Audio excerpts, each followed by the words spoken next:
recording. That way everyone else can talk about homework with you. What would you like to talk about?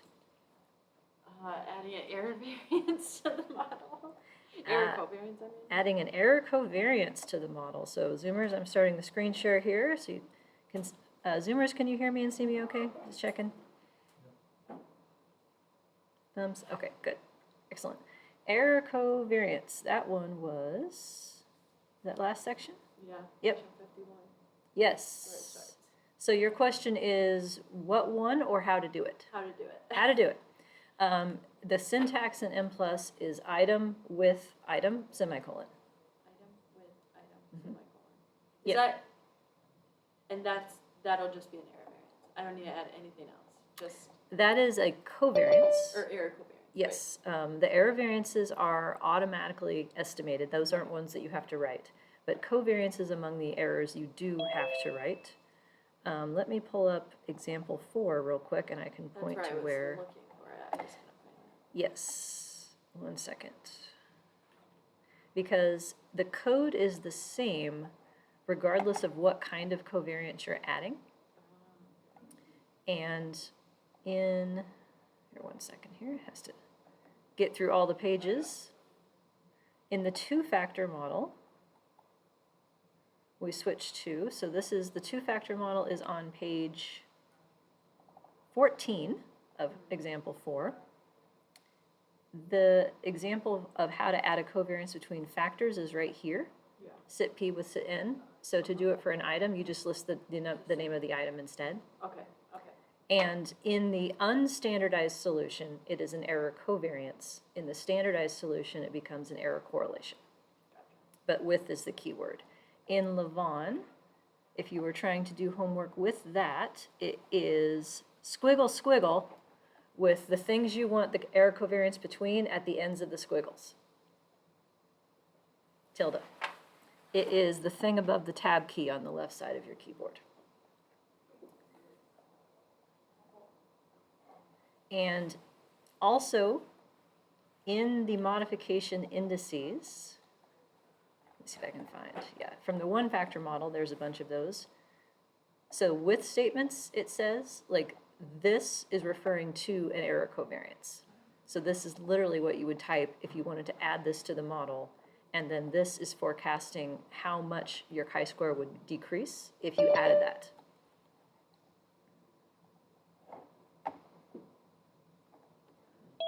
Okay, does that help? Yes. Great. Very much, thank you. Who else can I help? You. Hillary, go for it. All right, so when we are trying to, let's see, which one of those is it? Nope, sorry, can you go down? Okay, so it's where you're constraining all the remaining factor loadings to Yes. be equal. Yes. So the way that I had my coding was that there wasn't enough space on the line. Yes. So then how does that work with the label? Because doesn't the label only apply to that one line? Yes, it does. And can you set two things coded as the same? Yes. So let me demonstrate how you would do this. So let's say that your factor is called GRI, or gambling, or whatever, by item 1, item 2, item da-da-da-da-da, right? So you list out a bunch of items, and you want them all to have the same loading. So you would put one word as the name of the label in introducing a constraint. So if you have a whole bunch of items, then this line of syntax is going to go past 90 characters, and it won't read at the end of it. It stops reading it. So what you can do is do it twice, and then use the same one. Come on. Like that. Okay. So and it won't overwrite what nope, you did before. it'll just pick, connect them all. yeah, it will connect them all and give them all the same label. Yep, so if you had wrapped your text like this, for instance, instead, because it got too long, then what would happen is that the label only goes with the things that are on the same physical line. So doing it in both places is how you can get around that problem, like that. All right, I'm on a roll, 2 for 2. Who else can I help? tell you after I try that. Okay, fair enough. But that's good if you are already down towards the end of section 4. That's, I thought it was due last Monday. oh. So Nope. I did like half of it, and then you said it wasn't due when I thought it was, and yeah. Yeah, I knew that we weren't going to get all the way through Unit 4 in time, and so I just put an empty week in the syllabus. So this class only has 5 formative assessments because of that instead of 6. So it just worked out that way. But yeah, it is due Monday, so you have the weekend still. And Monday, as much as you want.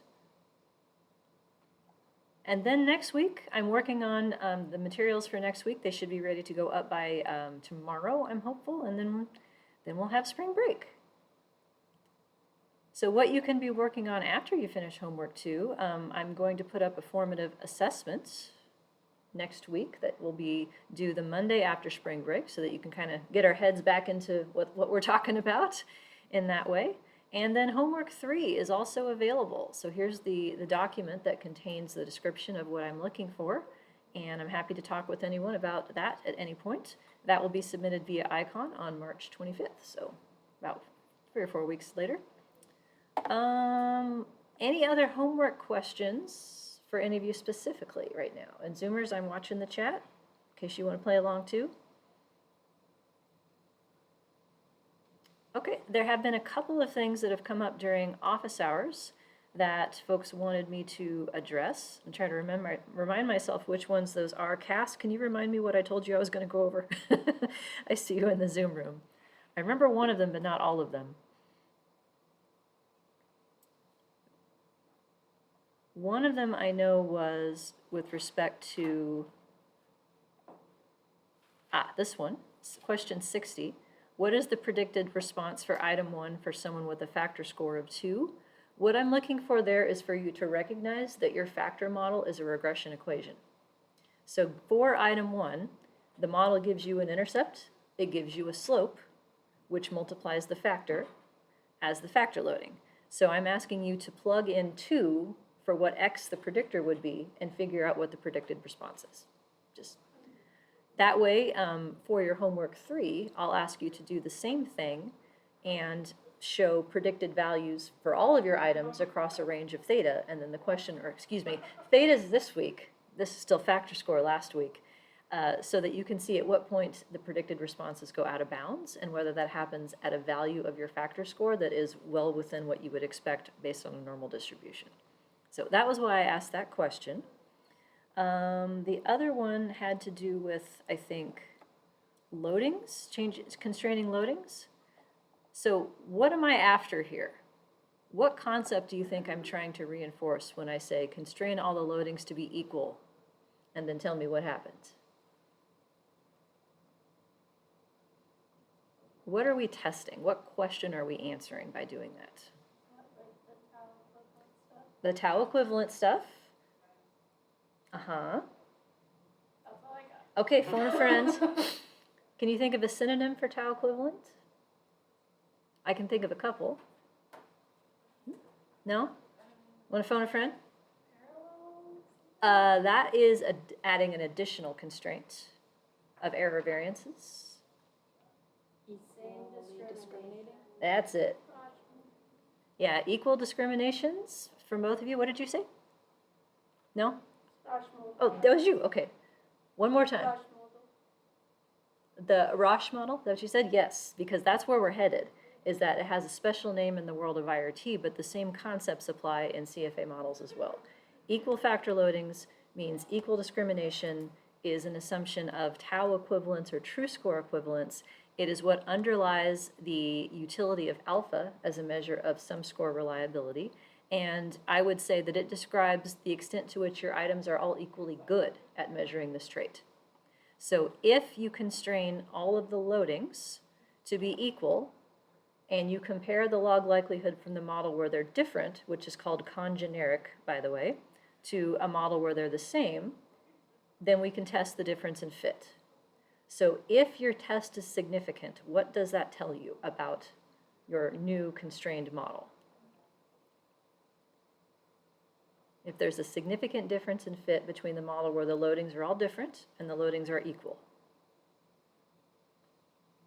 They shouldn't be equal. They don't want to be equal. They don't want to be equal, exactly. They're not equally discriminating.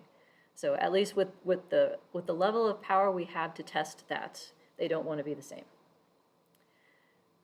Now, does it have to be one or the other?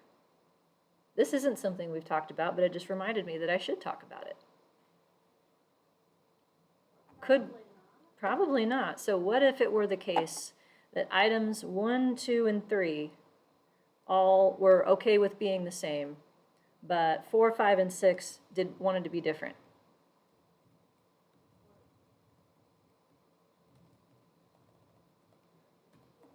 Could I do that? Sure, I could.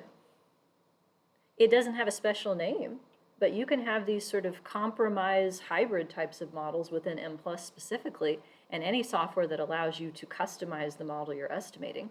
So you could say, yeah, these 3 need the same loading, but these ones are different. Sure. All kinds of compromises are possible, and you can use differences in model fit and model comparisons to sort of whittle that down into which ones want to be the same and which ones don't.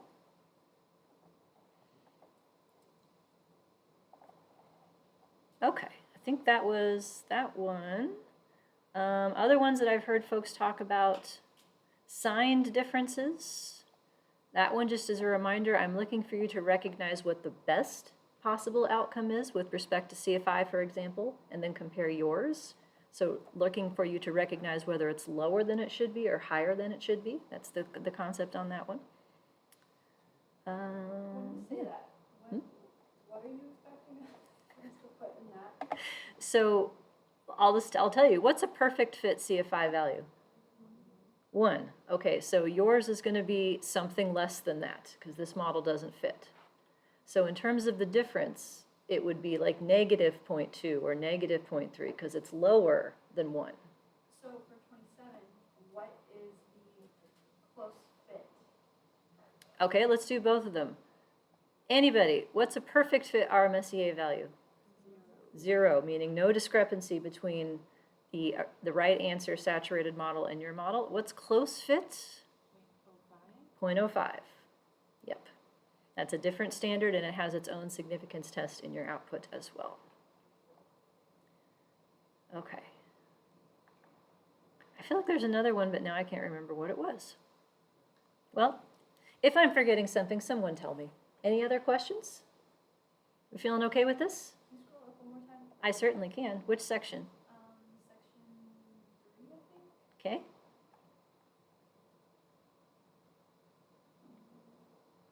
This is 3. Yeah.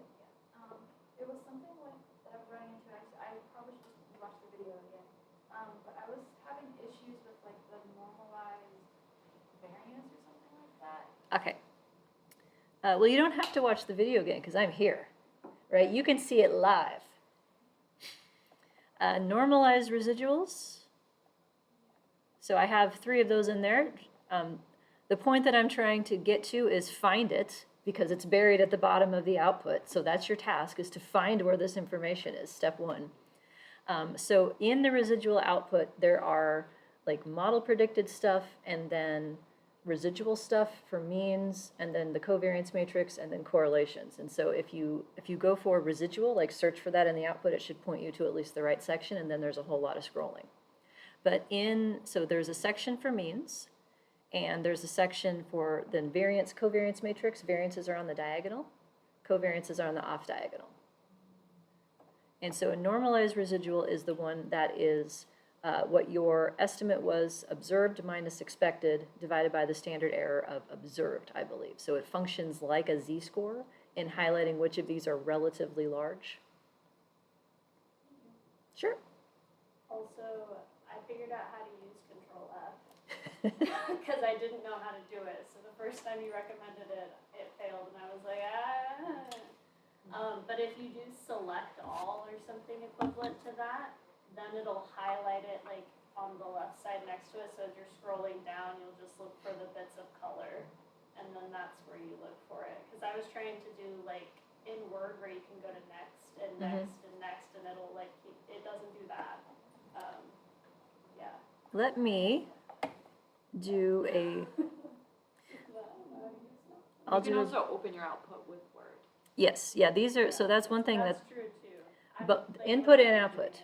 Input and output for M+ are just text files. You can open them in any kind of text editor. You don't need anything special for that. 1 second, let me get an M+ file in front of you so I can demonstrate what we're talking about.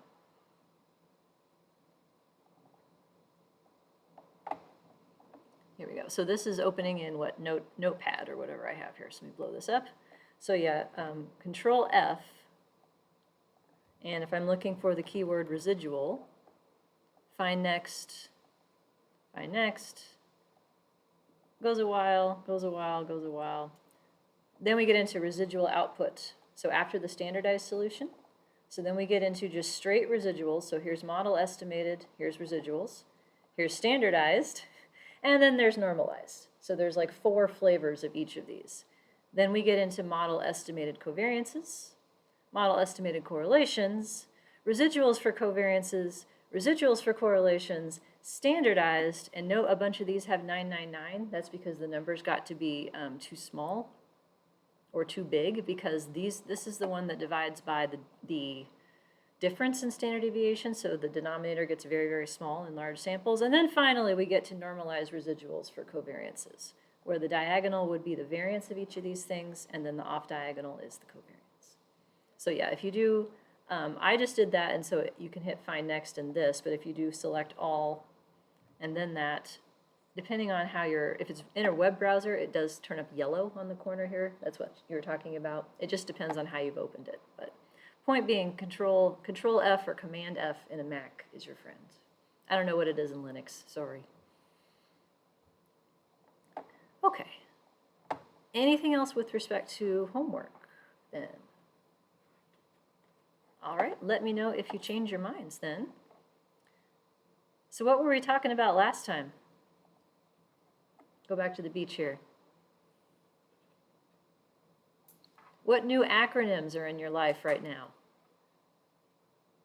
One starts with an I. IRT. Don't they both start with They do. They do, but we haven't really gotten to IFA yet other than to say it's a thing. IRT stands for what? We're starting with softballs here, right? Item response theory. And don't let the theory part like throw you. I could call it general linear model theory and multi-level modeling theory if I wanted to. For whatever reason, theory gets tacked onto things in ways that are not necessary in my opinion, but that's what everyone calls it. What's the other one that starts with an I is where we're headed to, but not yet? Item factor analysis, yep. What are these techniques for? What purpose?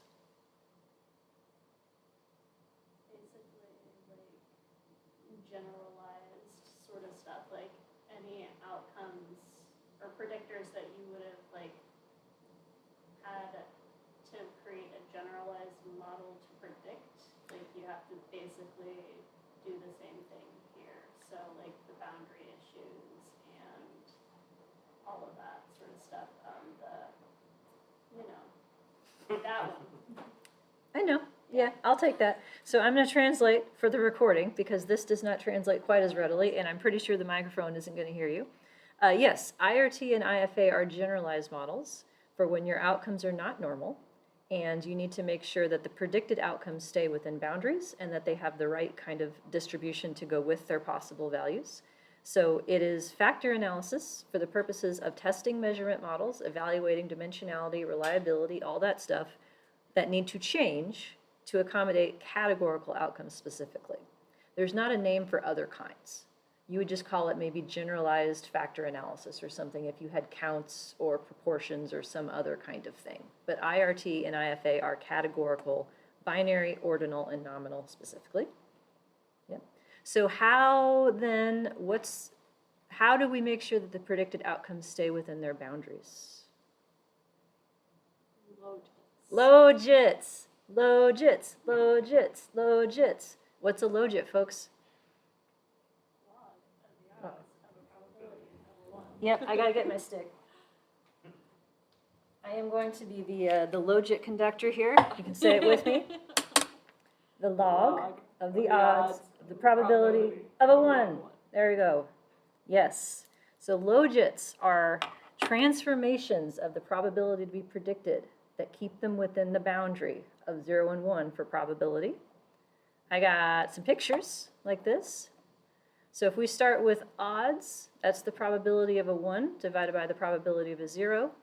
If we take the natural log of that, that stretches it out into a metric where 0 is the middle, corresponds to a probability of 0.5, and the logit keeps going on forever and ever in each direction.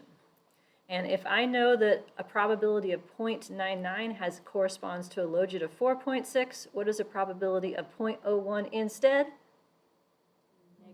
Negative 4.6. Yes. Introducing vocabulary words to go with this concept. In regular style factor analysis type expressions, predicting the probability of a 1 would be done with an intercept. Predicting the probability of a 0 instead will be done with a threshold. And if those of you from the other class are like, hey, didn't we talk about those same words? Yes, they are the same words because it is the same concept.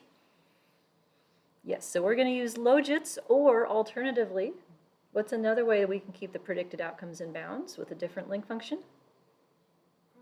Probits. And what do we call probits in IRT? Ogive. Yes. What's a probit then? It's not the log of anything. I don't have a conductor thing for this, but I probably should make one.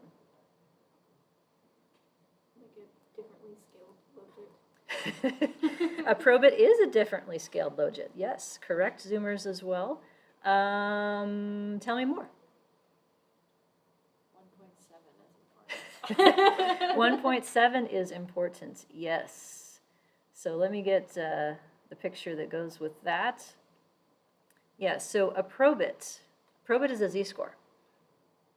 The probit is the z-score that corresponds to that amount of probability covering the area to the left under a normal distribution. That's what a probit is. And if we are willing to believe that our pretend underlying continuous variable that we don't actually have has a variance of 3.29 or pi squared over 3, then that motivates the idea of a logit. If we pretend that our pretend underlying variable that we do not actually have is normally distributed with a variance of 1, that's probit. And yes, to get back and forth, it's 1.7. Probit came first. Logit is much easier to work with. If I want to turn a logit back into a probability, what do I do?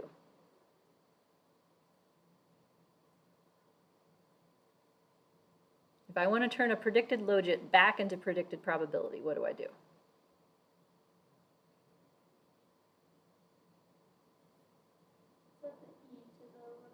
E to the whatever. Inverse link function. Yeah, e to the logit over 1 plus e to the logit. Yep. If I want to turn a probit back into a probability, what do I do? What? Can't do it. Burn it. No, I said like buzzing sound, not a Yeah. You have to integrate is what you have to do. And you're like, wait, did I learn that? Not in this class. I did that in calculus in high school, and it's pretty much gone other than the concept. But the good news is that you don't need to know calculus. You need to know how to function in Excel or how to make software do it for you because it's all built in. So within, for instance, the norm dist function in Excel, or the cum norm dist, I think it is, you can get a probability out of a z-score or a probit. So it can be done, but it's more annoying. So logit is easier to work with computationally, and they differ in scale by a factor of 1.7. And the reason that I'm telling you both is that it depends on your estimator which one you'll get. If we use full information maximum likelihood, you can choose from logit or probit, but limited information, you can only have probit. And no, you don't know what those things are yet, but we're getting there. Ways of finding the numbers, how's that? That's the big picture of what estimation is. Okay. How are we doing so far? Is this coming back a little bit? Okay, so we're doing factor analysis, but right now we're predicting binary outcomes, which means we need to predict the logit or the probit of the binary outcome instead. So how are these things the same as our measurement class? We did this last time. We still have an item level measurement model. We're going to have item parameters like intercepts and loadings, but not exactly the same. We're going to have subject terms. Factor score is now called theta with this symbol down here. So you will see thetas in equations from now on instead of F when I'm talking about IRT models. You can indeed have multiple dimensions. IRT is not unidimensional. It's unidimensional if that's the model you fit. But if you need 2 factors, go for it. If you need 3 factors, go for it. The only catch is that estimation is painful and difficult when you have more than 1 factor. We can introduce error type covariances via specific factors, such as is needed if we have like a common passage or paragraph that we're answering questions to. So all the tricks that we have available to us to remedy a misfitting model in CFA are also going to be available to some extent. How it's different is nonlinearity. So this is the big one. This picture really is the biggest difference between the two. If I have a model predicting the logit, there is going to be a linear relationship between my latent trait theta and the predicted logit. So like this is a factor loading, essentially. It's still a straight line, but it's a straight line in predicting logits.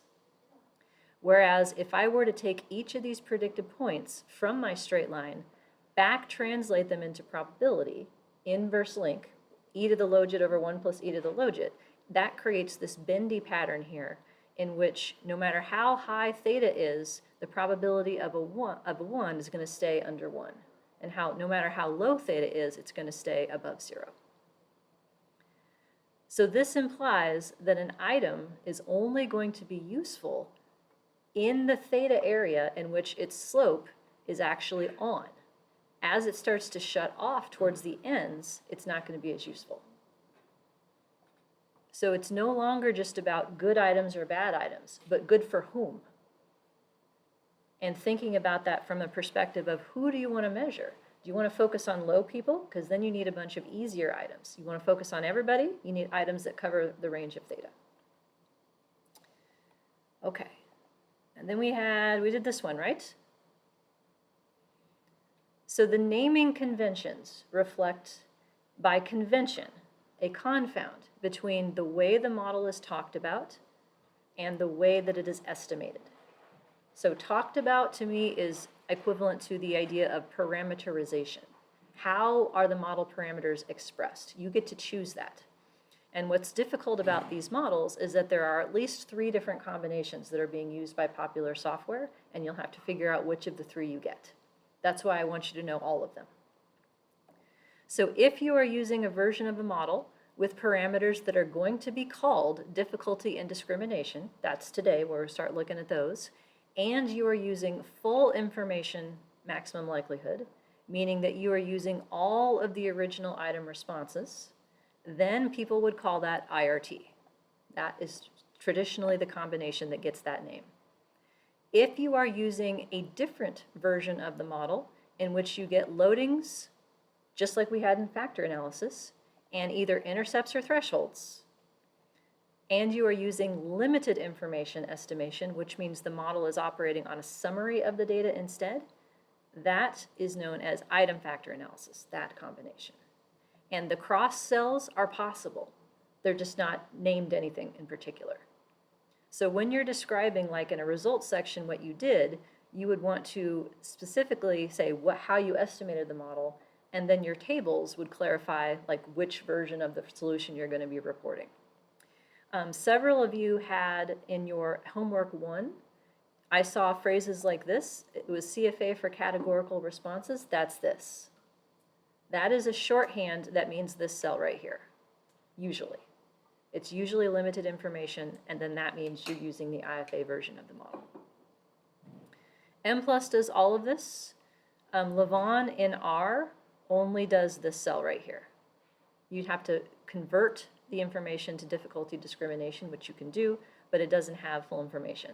There is a MERT package in R that has full information IRT. Are there other ones that people use?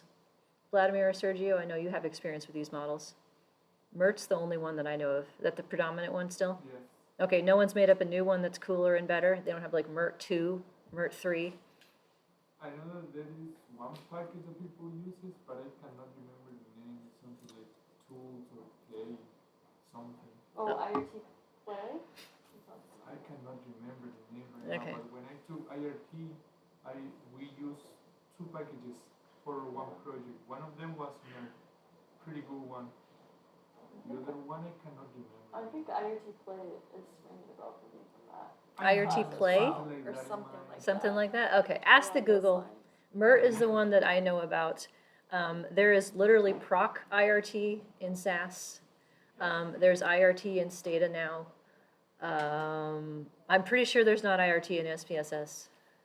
Could be wrong though. Yeah, there's lots of ways to do it. Back when I learned these models, when I didn't know what a logit was, remember that? I used Bylog and ParseScale and WinSteps. You those two? Yeah, so if you need to use those programs, not only can I help you, I have a SAS macro that writes the script. Because the script is like case and space sensitive, it's very, very picky. So straight out of 1982, basically. But I digress. Okay, so model format then, this I think is where we left off. We'll start with that. Slide 21 here. So IFA models look almost identical to CFA models, but IRT models look quite different.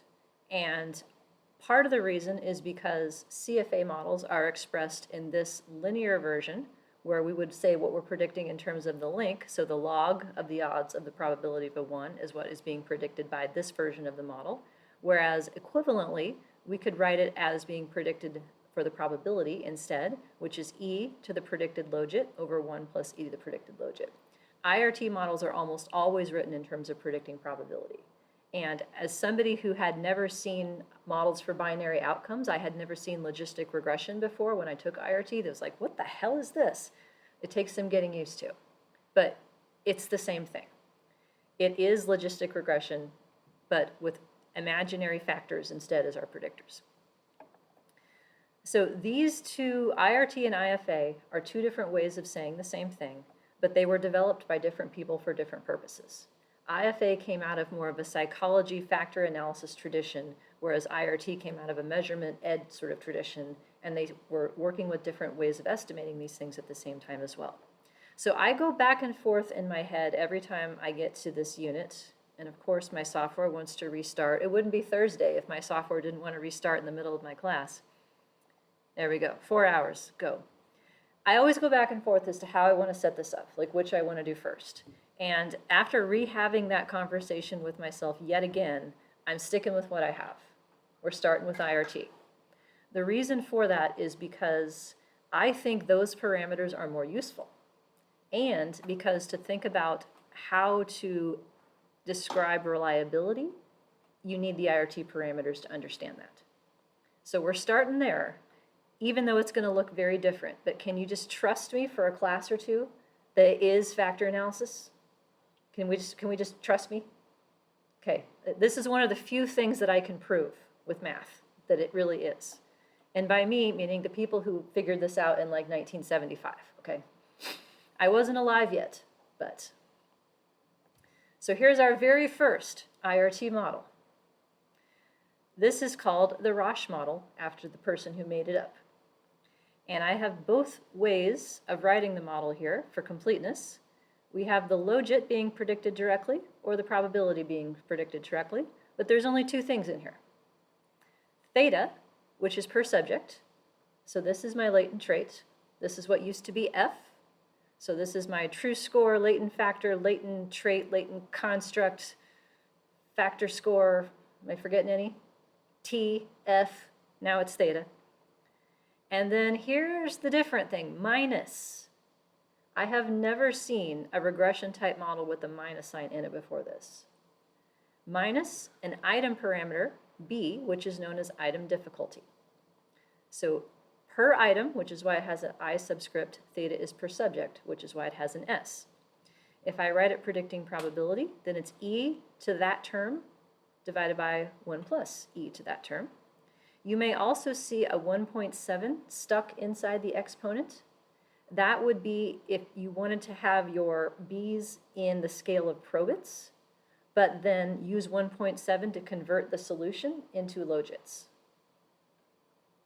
MPlus used to do that, actually. When it first introduced IRT models, it had the 1.7, and then it took it out. And I was so mad about that because that meant I had to redo every single equation and example I had that had IRT in it because the 1.7 was gone, and it threw all of everything off. So this is why you may see a 1.7 in here. It's the probit to logit conversion. We're not going to work with that. We're just going to work with parameters and logits because it doesn't really matter. So our trait is the most likely score given the subject's item responses, and B is item difficulty, which has a very specific definition. It is the place on the latent trait where your probability of answering a 1 is 0.5. It is a location parameter, and it truly is difficulty because of this minus sign. So higher B values mean that you are less likely to have a 1. It is a more challenging item or a more severe item.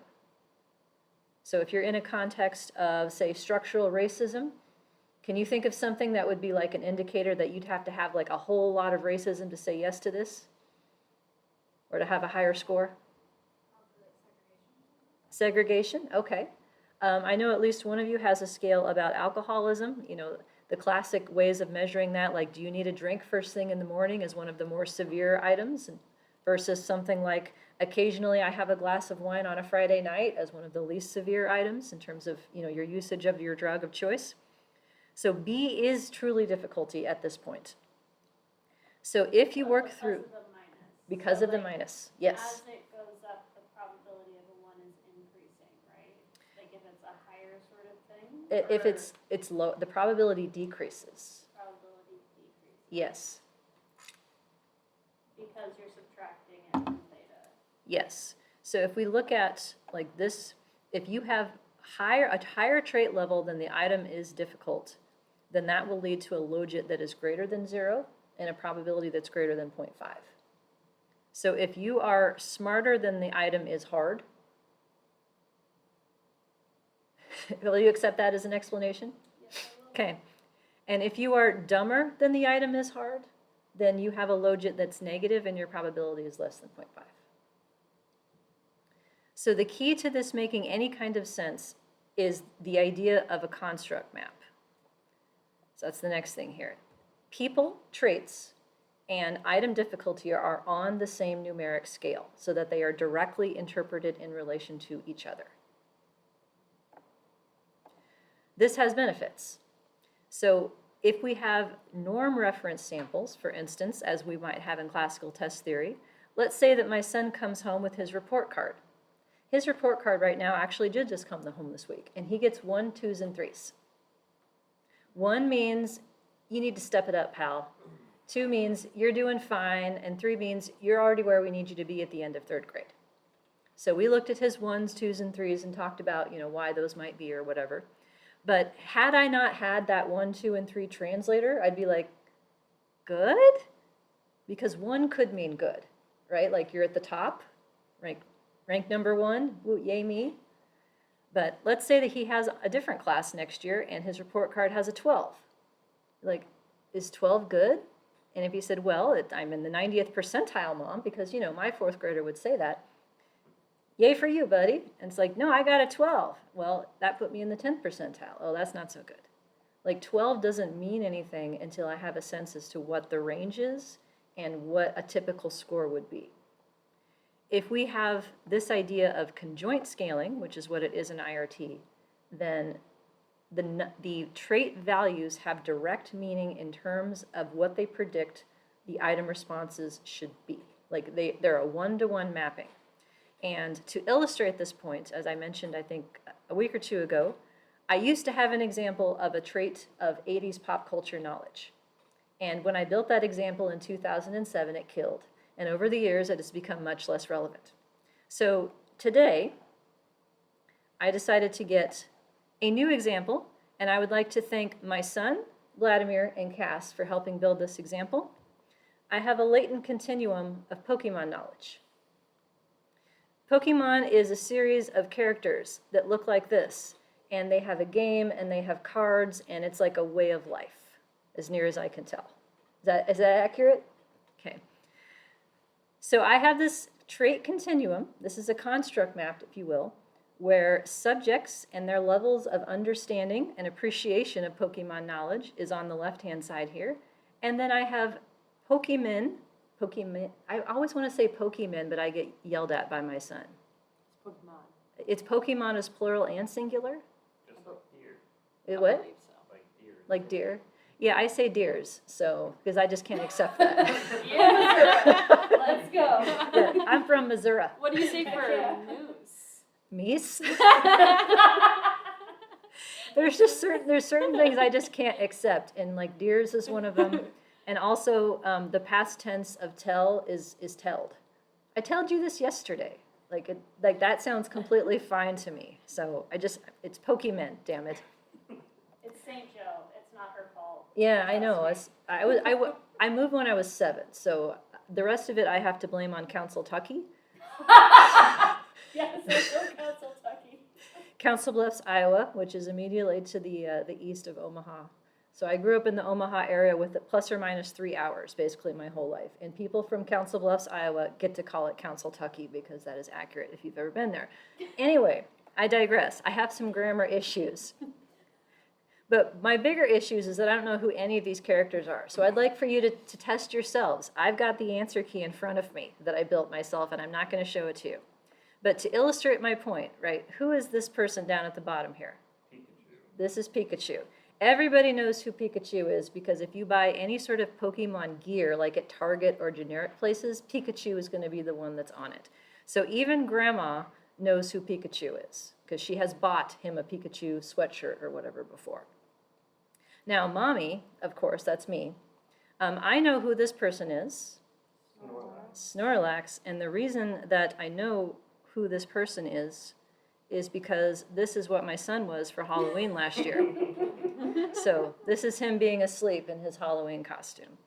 And it was actually very advantageous because it's basically a giant set of pajamas, and it was 25 degrees when we were walking around Halloween, so there he is. So I know who Snorlax is.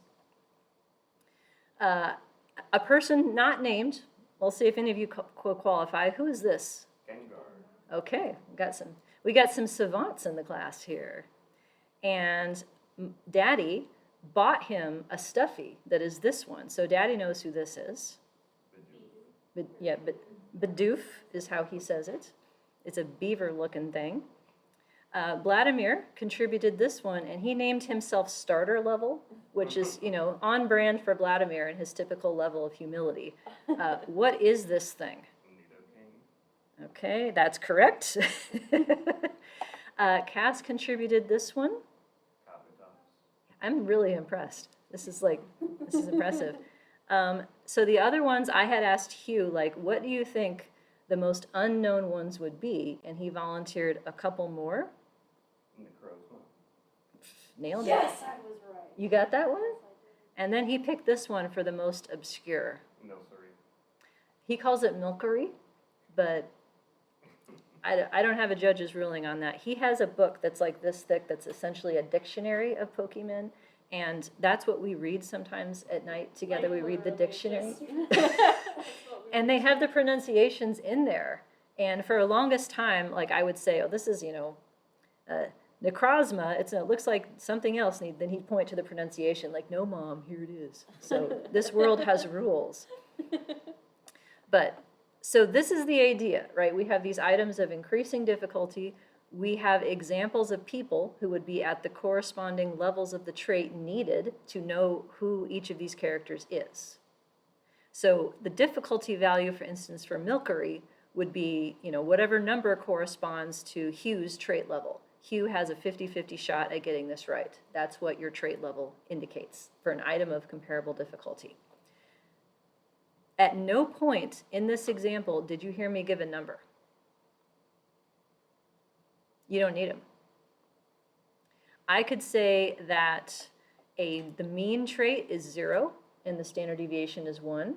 Does that sound familiar? Standardized factor? Uh-huh. Or I could say this is the GRE scale and the mean trait is 150 and the standard deviation is 10. I could make up whatever scale I want because these things will just rearrange themselves relative to that anchor point as to what the mean is and what the standard deviations are. So usually, but not always, we would standardize the factors for the same benefit of interpretation as before. Okay. Pokemon experts, how'd I do? Yay, I'm impressed. I've played almost every game. Yeah. Would you like to babysit? Because it would be really nice for him to have some playmates who actually give a crap about these games, and I am not that person. Yeah, if any of you, Some of us grew up with this. So Yeah, like, see- I've been in the Pokemon world since for like 20 years now. okay, yeah, that's what the TAs also have been Pokemon fans for a number of years. But offer still stands. If anyone wants to have like a side hustle babysitting my child and talking to him about Pokemon, let me know. Can I employ my children to do that for me? Well, I'm not sure As long as that- I provide supervisory capacity. That could work. I don't know that the 7-year-old should babysit the 8-year-old, but you have another one, right? 9 or 10? Well, I mean, no, my kids are younger than Oh, yours, okay. but Alright. they can provide that, like, Pokemon connection. Yeah, the Pokemon connection. Yeah. Yeah, they started a Pokemon club at his school, but it was so popular he didn't get in.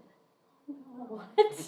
I'm serious. I was really sad for him, but How do they have tryouts for a school club in fourth Like grade? this? That really seems That's like where an she issue. got the scale. yeah, I think that they picked them like from the oldest grades downward because I sent in the permission form like the day he brought it home for this club. Like I was like, oh, I'm getting my kid into this. He's gonna love this. But no, he's not in the Pokemon club. So yeah. It's okay, buddy. Exclusive. Yeah. Okay. Here's another example, much less entertaining. This is from Susan's textbook, the one that she had just finished writing when I took the class from her. And this is on a scale of daily living kinds of activities. So that's a common measure that people use with older adults to see to what extent they're capable of functioning independently. And if we had sort of a standardized score here, we could have people located at various points on the distribution, and we could say things like Vera looks like she's more able than Anna, but we don't really know, based on this, what each person can do. An IRT solution might look something like this, where the scale has items that start at bowel control, grooming, bladder control, and so forth, all the way up to getting out of the bathtub and going up and down stairs. So stairs, arguably more difficult than grooming oneself. And so if Vera has an ability estimate right here, that means she has a 50-50 shot at being able to get out of the bathtub, and she has a much greater than 50-50 shot at doing everything that's underneath it. She would have less than a 50-50 shot at going up the stairs because that's a more difficult item. At the other end here, Anna is way below the others. She has a 50-50 shot of grooming in this example. So it doesn't matter what the numbers are. What matters is what kind of item you are capable of doing, endorsing or getting correct. That's the idea. So because we have this separation of item parameters and person parameters, you can compare theta estimates across samples, even if you change who the test was given to, even if you change which items were administered. Let's say that Vera didn't actually answer the question walking. Well, if we know that walking has a lower item difficulty than the things she did answer, then we can essentially extrapolate based on the model how she would have answered. So we don't need to have complete responses. Incomplete responses are allowed in the analyses under the usual assumptions of missing at random, which means conditionally random after you factor in the information that you do have. However, the standard error of these things does depend on the sample that you have. So if you calibrate, that's the word for it, means estimate item parameters, on a sample of people who are not very able, then stairs might have a reasonably accurate item difficulty estimate, but its standard error is going to be huge. Like if no one can do this item, you don't really have a sense of just how difficult it can be, and so there's going to be a lot of imprecision around that. Likewise, if Vera's at the top of the scale here, let's say that she could do stairs. She could do all the things. We don't have a good sense as to how precise her theta estimate would be because we don't have enough difficult things for her to say yes or no to. So the precision matters, but the estimates themselves are not supposed to depend on who you're with. So this is, back in here, this is one way of writing a model that items differ in difficulty only. There's another way, called the one parameter logistic model. The names in this are super creative, or 1PL for short. This one adds a new letter. It adds the letter A. And for the longest time, I was like, yeah, Roche model and 1PL are the same thing, because they are, except for this. So stop me if this sounds familiar. In the Roche model, A is fixed to 1, while theta's variance is estimated. But in the 1PL, A is estimated, but theta's variance is fixed to 1. Now you're nodding. Does that sound familiar? Yep. Does that sound like something we talked about like 3 weeks ago? Different ways of identifying the model, setting a scale for your pretend latent variables? Guess how we're going to set a scale in IRT? The exact same way. It gets a different word though. It's not model identification, it's anchoring. Everything's going to get renamed, but it's anchoring. So this A here is something that is less than 1 but estimated, and it doesn't have an I subscript on it. That means it's common across items. So we still have the same idea that all items are equally discriminating. They only differ in their difficulty, according to this model. So the one parameter that we're keeping track of is B, difficulty. And 1PL is because of the logit part. To the best of my ability, I don't know of a 1PP for a probit. Or 1PO, is that a thing? One parameter ogive? Not a thing? It should be a thing, you would think. No. 1PO or 1PP. The L is specific to the logit link. So this introduces, as foreshadowing, how we can expand the model. But for now, all of the items have this equal slope. It's known as item discrimination. That is what it's called. And it is the slope at the item's location, where the probability is 0.5 in this model. And it is a fixed effect. Now, this is a crossover. Fixed effect in red. Anyone from multi-level recognize this term?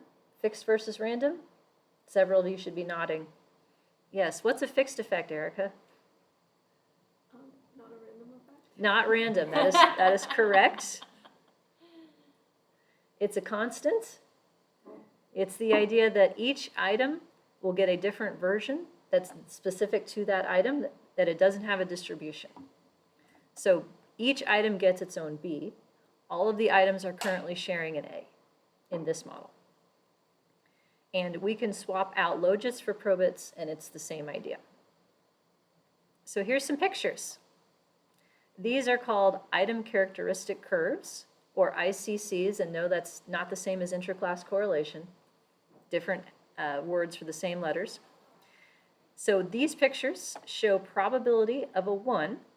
So it would be a probability of getting the item right in an ability context, or the probability of endorsing this item in other contexts. And the subject latent trait is on the x-axis. Here I am working with the idea that it's standardized to a mean of 0 and standard deviation of 1, so that you would expect most of your sample to be within 3 standard deviations. So to make these kinds of pictures, you have to know what a standard deviation is to know how wide your x-axis should probably be, and that's why standardized factors are convenient, because then you can just say, oh, plus or minus 3, it's fine. So if I go with the first item here, the dark blue, this item has a difficulty of -2, because that is specifically where this curve crosses probability of 0.5. So somebody of a theta of -2 would have a 50-50 shot at endorsing this item. Yes, somebody with a theta of -2 would have a 0.5 probability of endorsing item 1. When we say Mm-hmm. You mean like being able to do it or getting it right or like, Saying yes to it, getting it right. Like endorsing is what you would say if it's like a symptom checklist or something like that. Like, do you do these things? Check all that apply. If you want to think of it as ability, what's your construct you're interested in? I don't know. You don't know. Can you make one up for me? Social capital? Social capital? Yeah, okay, now I remember this. Yeah, it's like, No, that's not. she doesn't, yeah, she's like, no, I already did this. No, I remember this. Social capital is like the number of different people you know and all the stuff they can get you, kind of thing. Yeah, so like endorsing that I know somebody who can give me a ride to the mall, right? Check, that's a 1. That's a low one, right? Like maybe up here would be, I know someone who would give me a kidney if I needed one. Yeah, okay. That's some social capital, let me tell you. And you can achieve it in a bowling league. Through a bowling league. Robert Putnam, actually, I think in his book, there was a dude who ended up getting like a kidney or something through his bowling league. Okay, well, maybe I should take up bowling just in case. I don't know. You never know when you're going to need a new kidney. So, does that example work? Yeah? Sure, yes. Sure, that okay, let's go with that. So somebody with a trait of -2 would have a 50-50 shot at answering this item correctly. And they would have a much lower shot at answering items 2, 3, and 4. Like you can predict, based on the item's difficulty, how likely they are to endorse each of the other items and get that right. Or get that right, excuse me. The second item has a difficulty of -1. So people at a trait level of -1 would have a 50-50 shot at this one. People at a trait level of -1 would have a much higher shot at the easier item, and so on and so forth. So these curves are parallel, not a coincidence. That's because they all share a common A discrimination parameter, which is the slope that is tangent to the curve at the B location. In probability, the slope shuts off, right? We can see it asymptote up to 1 and down to 0. So it's not specific enough to say the slope because the slope changes. It's this slope in particular. However, in logits, I don't have to say that. A is a linear slope in predicting the logit of the response. It becomes a nonlinear slope in predicting the probability of a response. Yep. A is a linear slope in predicting the logit of a response. A turns into a nonlinear slope in predicting the probability. So that's link to inverse link.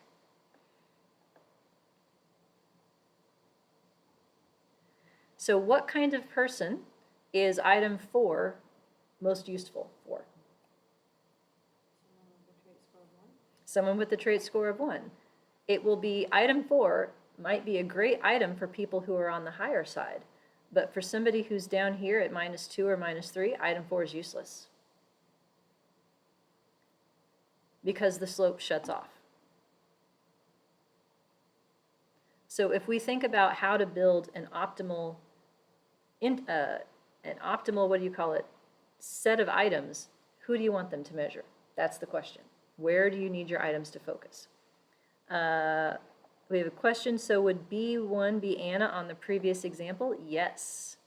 So poor Anna, she's down here. She needs help brushing her hair. She'd be somewhere over here on the trait. Good tie-in, thank you. So the fact that these curves never cross each other has a special name in Rochland. It's called specific objectivity, and that is deemed a desirable characteristic because no matter what, the subjects stay ordered and the items stay ordered. Like the last item is always the most difficult. It always has the lowest probability of a 1, no matter where you are on the x-axis. And the first item always has the highest probability of a 1, no matter where you are on the x-axis. So what if we change it? Well, continuing with the clever naming conventions, 1PL becomes 2PL. And the difference in the notation is the subscript I. So now A gets an I, B still has an I, and we still have theta for the subjects. So A is a fixed effect that varies across items. It is discrimination per item. B is a fixed effect that varies across items, and it is difficulty per items. That picture would look something like this. Slide 31. The curves cross. So that implies several things of note. First off, let's look at the two blue lines right here. Item 1 and item 2 here have the same difficulty of -1. They are both designed for somebody who is roughly 1 standard deviation below the mean. That's where they are most effective, informative. However, the light blue line, item 2, has a discrimination of 1, whereas the dark blue one has a discrimination of only 0.5. So the light blue one has a steeper slope, meaning it is more discriminating at that point than the comparison one.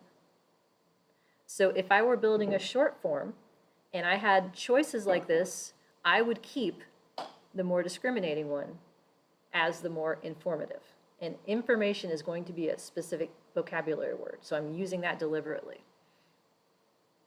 All content aside, items that are more discriminating at that point are more useful. And the same thing is true of the different shades of pink here. The pinkier one is more discriminating. It has a discrimination of 1 instead of 0.5. So this is the analog to the factor analysis model, the congeneric model, where the items get different slopes for loadings.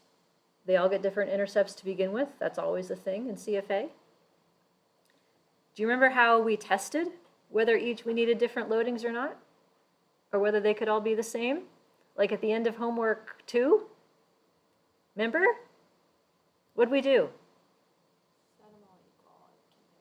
Set them all equal and compare. Guess what we're going to do here?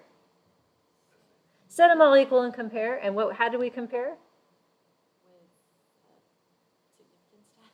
With the significance test. Which one? What kind? I'll take an acronym or any other words you want to throw in there. Likelihood ratio test. Difference in log likelihoods between models. Rescaled by the scale factors in CFA for using the robust version, but we don't need that in IRT. Guess how we're going to do it here?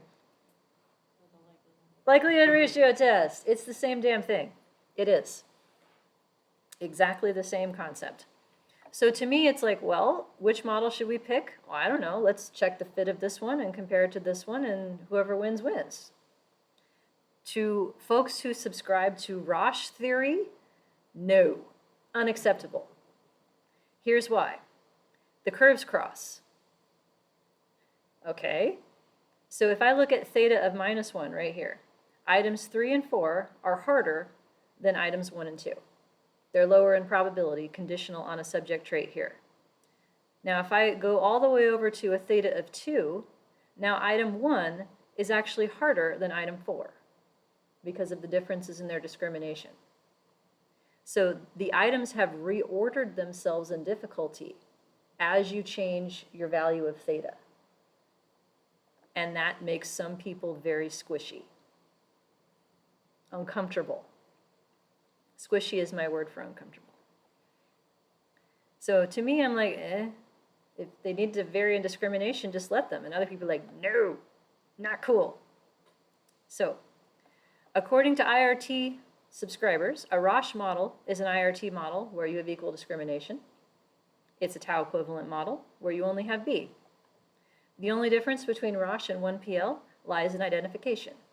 The Roche version fixes A to 1, the loading, essentially the slope, and estimates theta's variance. That's a marker item version of the model, whereas the 1PL estimates the common loading, constrained to be equal across items, and lets the theta variance be 1. So that's a standardized factor approach.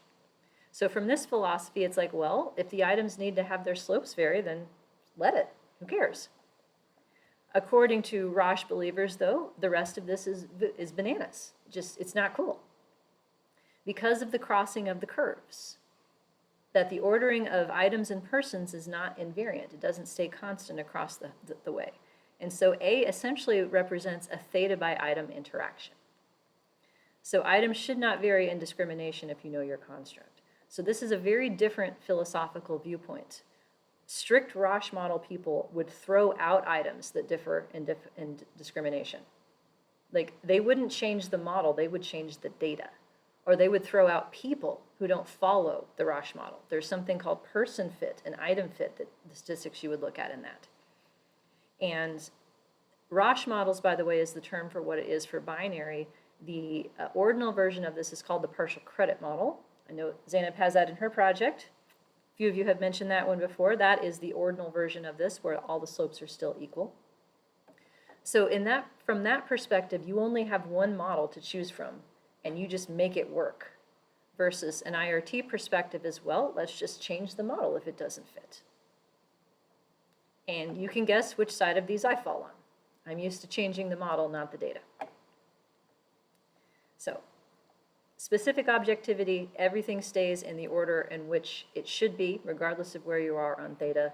2PL version of it, there's reordering as a consequence of the curves having different slopes. Okay. How are we doing? So another difference is in what kind of theta you would get back. So theta is not actually part of the model likelihood. Even though it's in the equation, it's not a model parameter. The variance and the mean of theta are model parameters, and the covariance across multiple thetas if you have more than one in the model. But usually the intent is to give each person a predicted theta that can then characterize their standing on this latent trait, and you can go and report those scores. So in Roche or 1PL models, the sum score is a sufficient statistic. All you need to know is how many items were right or endorsed, no matter which ones they were. So it doesn't matter if they got, the easiest ones right and they missed the most difficult, or they did something crazy. That would be the same sum score. Whereas if you have a model in which items differ in discrimination, then that theta will depend on which items they got right. The ones that are more discriminating essentially count more. So you could be in a situation where somebody actually got fewer items correct than someone else and yet has a higher theta because they got the ones that matter more right. And from an interpretation, like user end perspective, that's a little bit uncomfortable. But it is the way that it is. Okay. We have strength for two more real quick. Guess what letters we're going to add? We had B, and then we went back to A. C and D. Yeah, 3PL. So we can add one more way that items, two more ways. Here's the first one that items can differ from each other. C. This thing goes by a couple different names. You can either think of it as a lower asymptote, colloquially known as a guessing parameter, and it is also a fixed effect that can vary across items. Pseudo-guessing? Yeah, I don't have a dog in that fight. Whatever you want to call it is fine. It's the C parameter. It's a lower asymptote. Here's a picture. So here's a couple pictures, I should say. In the top one, these are items with lower discrimination, but they differ in their C parameter. So we have a difficulty value of -1 for the blue lines here, and the lighter blue one has a C parameter of 0.2. The darker blue one has a C of 0. So the difference is essentially where these curves asymptote to. So C is the predicted probability of a correct answer for like the dumbest person on Earth. Like at theta of -infinity, that's your predicted probability. It just asymptotes down to that point. So I like lower asymptote because that's what it's doing. In practice, why this would be relevant would be something like a multiple choice question. If I give you 4 answers and all of the distractors are equally compelling, you have roughly a 0.25 chance of getting something right. So just from chance alone, the dumbest person on Earth has a probability greater than 0 of getting that answer right. But if I write bad distractors, right? Let's say that 2 of the distractors are just stupid and I would never pick them. Well, now my probability is a lot higher because you can rule out the ones that couldn't possibly be answers. So C could be higher for an item like that. The difference in terms of the definition, and I think you asked me a question about this like the first week of class, so here's your answer. Thanks for being patient.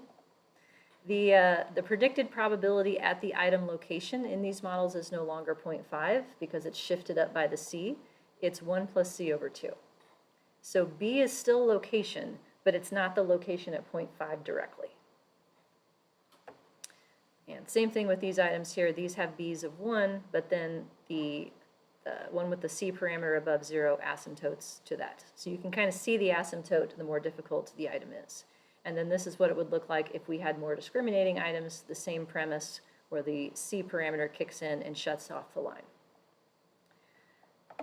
So in this case, we can estimate this model in M+, by the way, starting in 7.4 and in most of the IRT packages, but it does not have a direct translation to factor analysis. There's no corresponding IFA version of this model that I'm aware of in conventional software. One caveat about it is that you need a lot of subjects because you need enough low theta people to figure out like where the asymptote should be. And if you don't have enough low theta people, then you don't have a good guess at that. And one more, D, upper asymptote. And I apologize, D is also an intercept in multidimensional IRT models. Yes, they reuse the same letter, I'm sorry. I don't know why they couldn't have picked the other 20 of them that aren't currently being used, but I didn't make it up. So D is upper asymptote, or what I have heard, carelessness. So I don't have a picture for that one, but I had one in the very, very first slide deck where basically it shuts off below 1. And so in an ability context, that is acknowledging the fact that people are not robots, and even the smartest person on earth has a chance of getting something wrong just because. In a psychopathology context, that could be something like, you know, how crazy you are, and the high difficulty crazy items like how likely are you to go set fire to your neighbor's house. Like even if you're a complete psychopath, you're not going to say yes to that because then you're going to get the police knocking down your door. So like people might lie or otherwise give socially desirable answers. That can be covered by an upper asymptote. So there you go. Ta-da! That's IRT. Go ahead. Are we ever going to have, is there a way to model things? So if we have good distractor items, then let's say we have 4-item multiple choice test. Okay, or question. 4-item multiple choice, yes. And so you have really good distractors, so the probability or the guessing parameter would be less than 0.25. Okay. Would we ever reach a point where it would curve back up, where you have someone who is so low on the trait, they wouldn't fall for the distractors, they're legitimately just guessing? Is there a way we can model something like that? So the question was, does the lower asymptote essentially stay that way, or could it come back up again in the event of someone who is not following the same strategy in how they're answering as a higher theta person? Am I saying that correctly? Possibly. Okay. I feel like it's more theta range versus individual people, because I think if you're low enough on the traits, then you are just legitimately guessing versus having enough knowledge to fall for distractors. From what I understand, and I will go home and ask Jonathan about this to make sure, but my inclination is to say, according to these models, no. Okay. Because these are following a particular parametric form that governs how these curves work. But in the world of non-parametric IRT, I think there probably could be something like that. Okay. And I want to say there's also something called an unfolding model that is related to this, maybe. I could be making that up. Judge's ruling, anyone? I have heard of those, but I don't know if they are. Yeah, I know like this much, but I want to say that those are sort of related to this world. Again, I will get a better answer for you and come back. Okay. But I do not believe that the curves can violate like where they're supposed to be, because there's not a way to make the model predict that to happen in this parameterization. We had a case of that with an item on a math test that I was involved in, and it was essentially like what we fit a like graded response model essentially Mhm. for the different responses, or not graded response, I guess. Nominal? Response Mhm. model.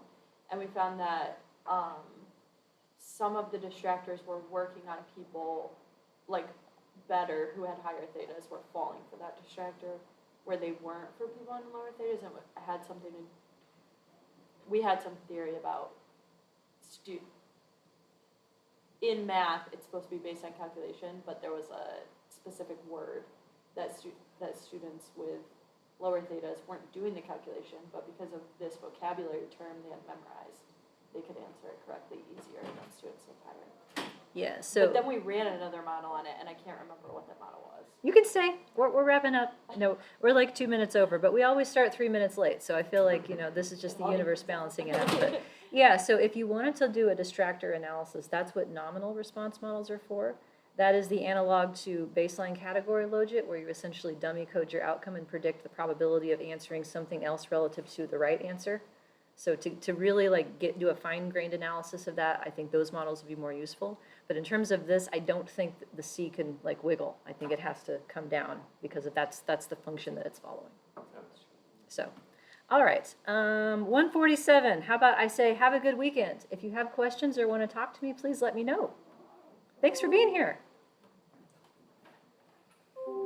Bye, Zoomers.